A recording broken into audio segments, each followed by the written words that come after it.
Peace and salute to you. Thank you for joining me here at my channel. My name is Larry Alfred Wiggs II, and I'm coming to you live from Los Angeles, California. I've just begun this YouTube journey. Seriously, I'm taking this journey seriously. All right, I'm taking it serious. So I am producing these videos at the highest quality possible, and I'm bringing them to you for your enjoyment, for your edification, and for prosperity. Excuse me, for posterity. Okay, for future generations. Um, I've been watching the videos on YouTube of other YouTube creators, and I want to send a salute and a shout out to the individuals whose videos I have watched and whose content is let's see, it's on point, and it's helped me. You know, I've watched their videos even when I wasn't producing these videos, and they kept me abreast of new developments on topics that are important to me as of late. Shout out to those guys. They include Marathon Chris, Star Wolf Entertainment, and let's see, the Urban X podcast. Someone else, Tanik Reviews. So these four YouTube creators, you guys have been, broadcasting live from, I think, well, at least for three of you guys, I think you guys are in Los Angeles, um, but you guys have been broadcasting and doing a great job at it, and keeping me as well as many others abreast of the developments, um, you know, and I'm like, cool. Developments with regard to, you know, Mr. Nipsey Hussle, the late Nipsey Hussle, but he lives on in our hearts and in our minds because the marathon continues. Um, what I wanted to talk about here is I want to talk about my history with me learning about Nipsey, how I came to become a fan of Nipsey Hussle, Ermias Askedon, because everyone has their story. Everyone has everyone has a way that they, came to know Nipsey. Maybe it was through his mixtape. Maybe it was through a video. Maybe it was through a friend saying, "Hey, man, this dude is hot. You need to tap in and listen to him." Well, here's my story. I'm from Los Angeles, California, and I grew up in a certain section in LA, and my parents raised me. As well as they could. They sent me to a private school, and the hope that they gave me was, get an education, go to college, get a job, and become a success, live the American dream. And I said, okay, mom and dad are right. I have to listen to them, so I'm going to do that. And I went to school. I tried to be as good a student as possible. Graduated from high school, went to college, and I was trying to make myself into a success, right? I graduated from college, and I found success didn't come to me as easily as I thought that it would. Mom and dad told me, hey, get that job or graduate with a degree, get your job, and, that's part of being a success, as, many people have heard that before. Well, I started to see that that wasn't how things played out. I started to see that there were things that I could have done much earlier in my life to prepare for that success that mom and dad were talking about. Well, by the time I had my degree, that success that I thought would come to me was actually very far from me. And but I still have my degree. So cut to Nipsey. I was, getting my degree. It was some year. It was at some point Nipsey released his video "Hustle in the House," and I was on the internet and I saw that video. I caught that video. Now, I would like to say that I probably caught that interview with Nipsey, where he was talking about assets and liabilities. I might have caught that video before the Hustle in the House video. I'm not sure. I'm not sure. But I remember watching the Hustle in the House video. And I remember saying to myself, dang, man, I like this. I like this song. You know, it's a throwback to the crisscross track, but you know, it's a little too gangster for me, you know?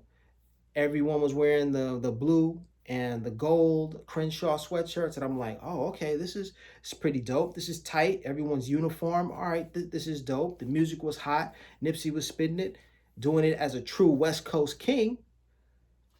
But for me, being a college student, being, you know, on that mission, on that road to my success, this really didn't fit into who I was or who I was trying to be.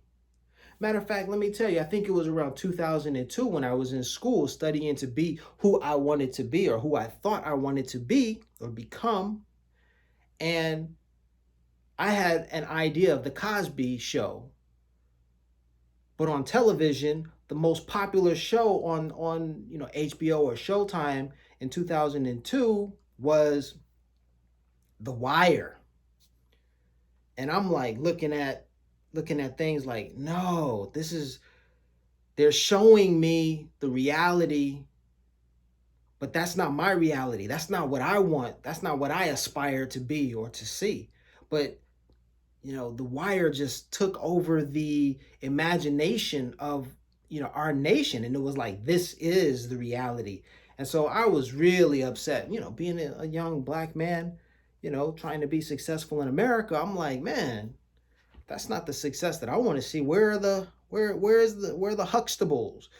Where is the Cosby Show? That's what I want to see. But those images weren't really around. Okay.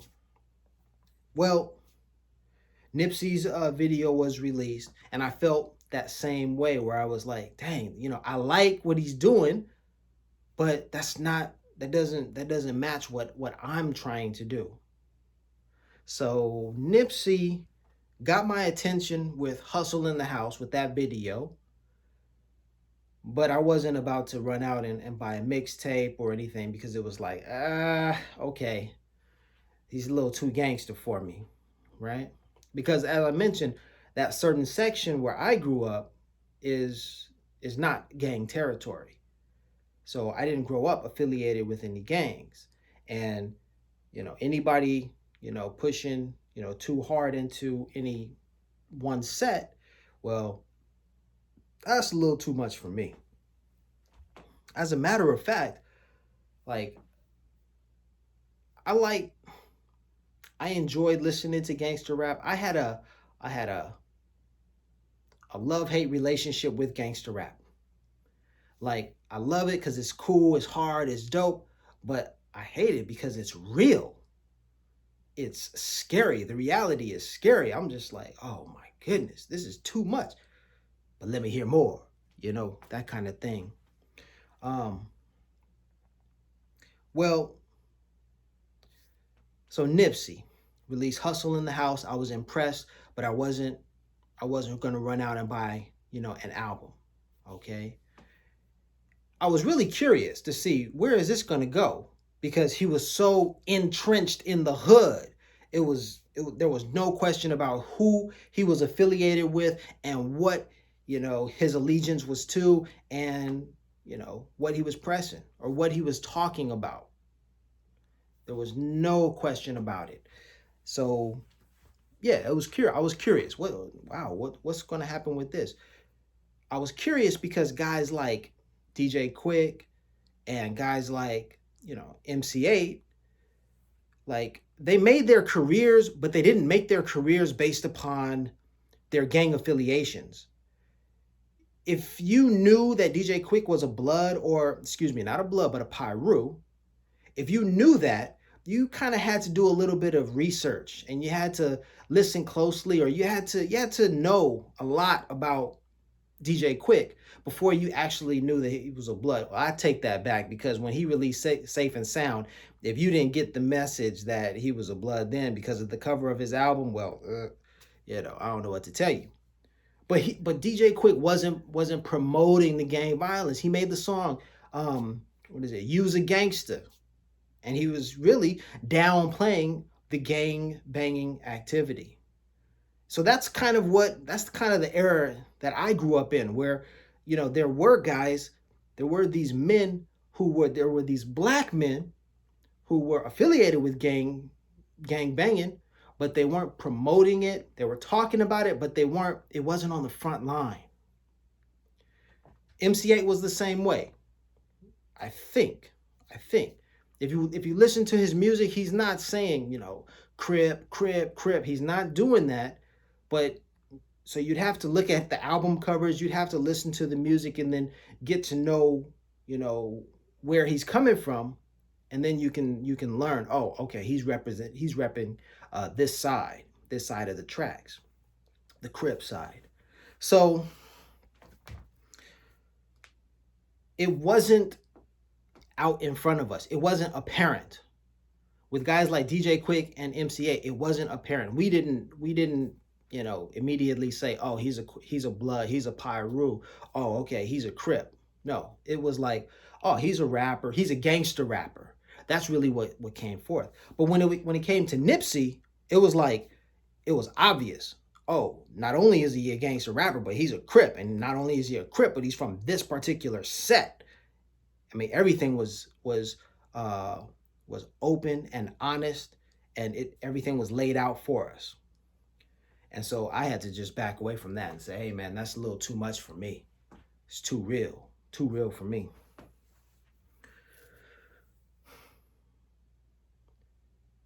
Now, back to me.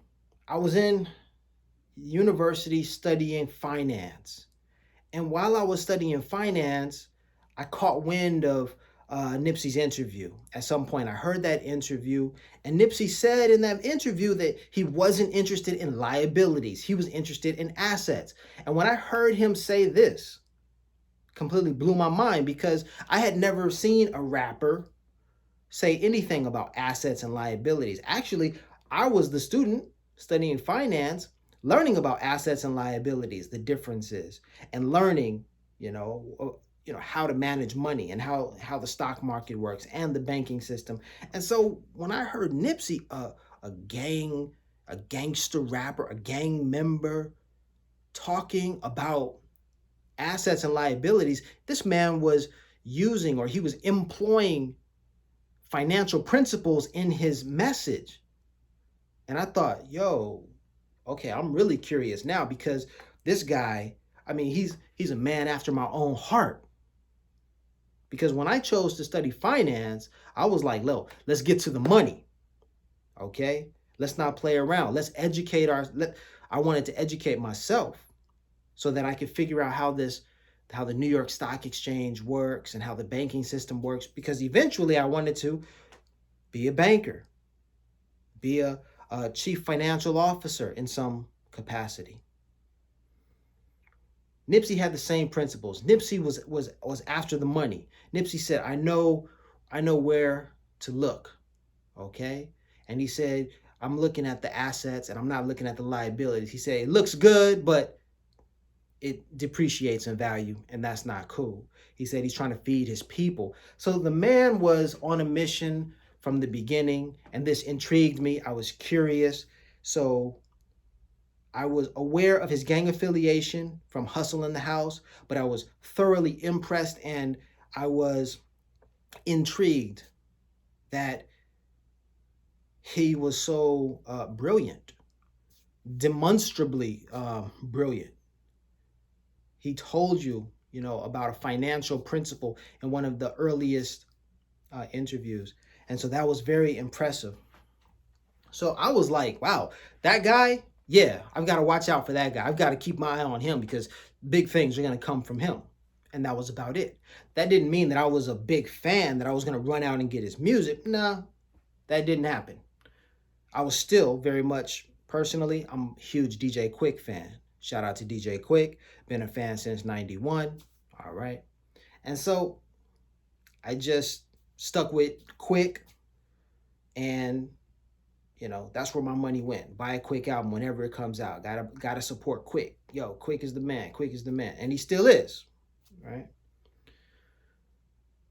And my attitude was, hey, if the production or if there anything, you know, you have to step your game up to be as dope as Quick's. You know, you really to impress me. Now, Nipsey had already impressed me with his business and his finance acumen. So with the music, I wasn't tapped in yet, but that was soon to come. Because what happened is Nipsey released Change Tomorrow, still one of my favorite songs, Change Tomorrow. And again, Nipsey did something that just blew my mind. Like, Nipsey went to Beverly Hills, of all places, Rodeo Drive, not Rodeo, not Rodeo Road, but Rodeo Drive. He went there, and he was his authentic self. Khaki shorts, sagging, brimmed cap, flashing money. Like, yo, this is who I am. And I watched that video, and not only was the sample amazing, but the sample from the song, or the song that he sampled, that's a great song, and he turned it into a great song. The music was sonically amazing, but just to see a black man standing at basically the epicenter of wealth in Los Angeles and not faltering, not being swayed by these other supposedly rich people walking around, rich white people walking around. Nipsey didn't falter. He was like, I'm here. I will stand here because I know my worth. And I know that what I am worth is in me, and it doesn't have to be on me.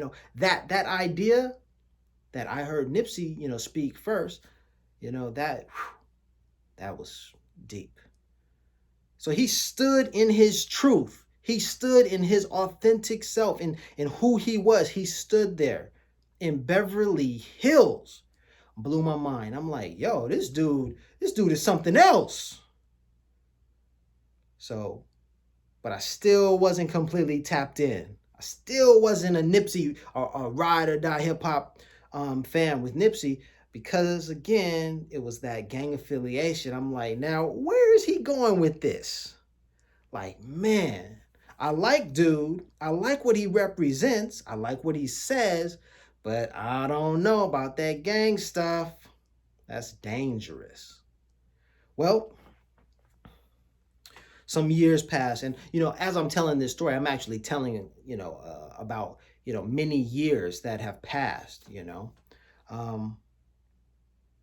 Shout out to DJ Jig, because Jig was the first person to tell me, or to be adamant and persistent. One of my friend, okay, close friend from elementary school, DJ Jig, told me in 2010, he was like, he made it clear to me. He said, Larry, Nipsey is the one. And I said, okay. So he said, I'm gonna play some music for you. And at that year, he played for me Feeling Myself. And when he played Feeling Myself, then I was like, okay, I'm with it. I like the song. The lyrics are dope. Hey, and it's that same guy from Hustle in the House, from Change Tomorrow, from Assets and Liabilities. I know that guy. I remember that guy. I respect that guy. Okay, I like this song. So 2010, Jig put me up on Nipsey, like hardcore. And he told me, Jig said, look, Larry, you're from LA. You got to support Nipsey. He's doing big things. He's the one. So I said, well, you know what? I like the music. I like what the man stands for. But you know what? My pockets don't agree with Nipsey, because as Nipsey was growing, he was selling his merchandise right there on Crenshaw and Slauson, but I didn't have the money to support, dude. I didn't. So even if Jig told me, yo, we're going to the store today, let's go, cop some gear, I'm like, All right, man, I'll watch you buy it because I don't have the money, bro. Nipsey, I'm all for Nipsey, but I don't have it, dude. I don't have it. Well, I remember distinctly what happened in 2010 with Jig and I listening to Feeling Myself, and that, Jig, impressing me or telling me, man, you've got to support Nipsey. I remember that very clearly. Okay. But it wasn't until 2018, it wasn't until 8 years later that two things happened. Number one, Nipsey's popularity and exposure grew to its pinnacle, to its zenith. That's one thing. And the other thing was my pockets grew. All right. And I had some money. 8 years later, it took me 8 years to get that money that I was trying to get when I graduated from university, that I thought was right there as soon as I got my degree. I finally got to that point. It took a very long time. So it was 8 years after, Jig and I were rolling around in his Benz, and he was playing Feeling Myself. That's how Jig gets down, rolling the Benz. You know, he had it, I didn't. But it was 8 years later when I started to get it. Talking about money, that is. And then I said, you know what? Nipsey has done so much over these years. I've got to go and support him. And that's what I finally did. I went to the Marathon clothing store. I bought a t-shirt, an ink pen, and a sweatshirt. Those are my first three purchases from Nipsey. The first three. And yeah, that's what happened. So Nipsey grew on me. It wasn't an immediate thing. It wasn't something that I wasn't tapped into Nipsey from the beginning. I saw him. He was on the radar. He was on my radar, but I wasn't completely down with Nipsey's movement. But you know what? When he released Crenshaw, Crenshaw really impressed me, and but it really scared me at the same time. Well, it didn't scare me, but I was put off because I couldn't afford it. He was talking about $100 for his CD. I'm like, bruh, you're killing me, man. You over here, you've got, sweatshirts going 50, 60, whatever, bucks, t-shirts, $20 and up, and a CD for $100. I'm like, man, didn't have it. But when I did have it, I was like, yo, I'm in, right? So that's how my attention to Nipsey grew over the years. And I think my attention to Nipsey may have started in 2009, maybe 2007, whenever he released Hustle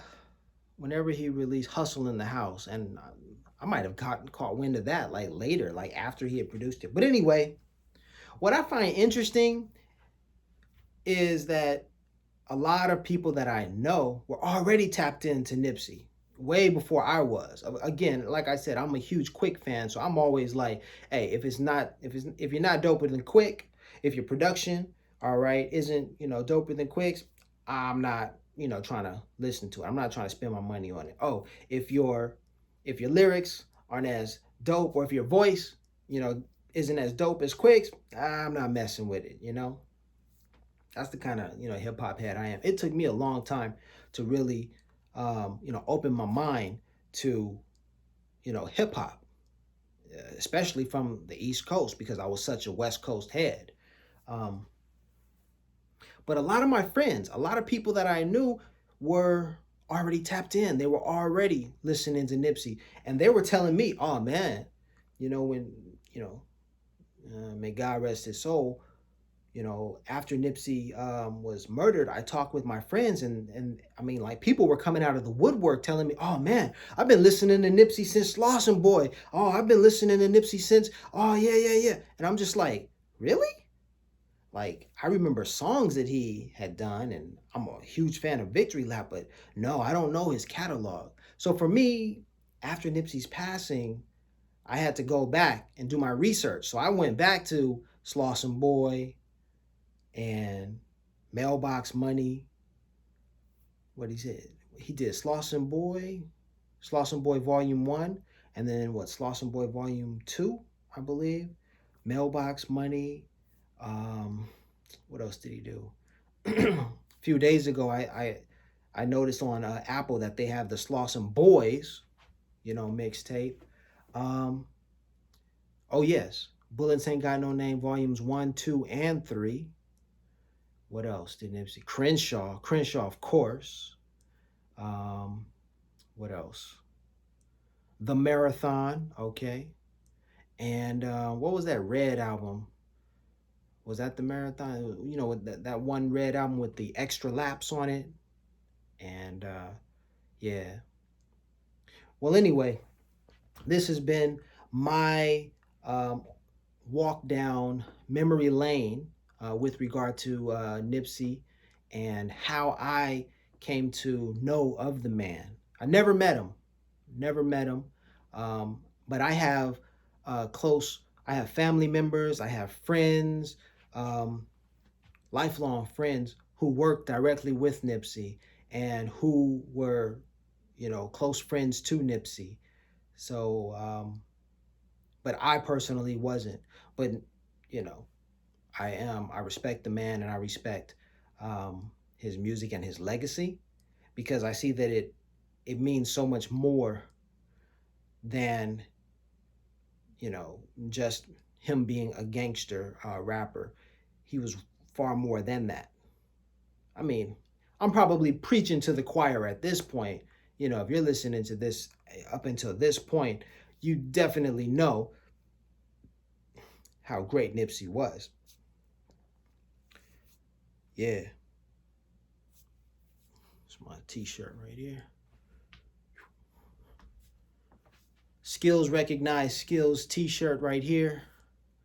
Amanda Seals poster right there. The Lion of Judah flag right there. Some pictures from my travels right there. A poster I picked up in Ethiopia right there.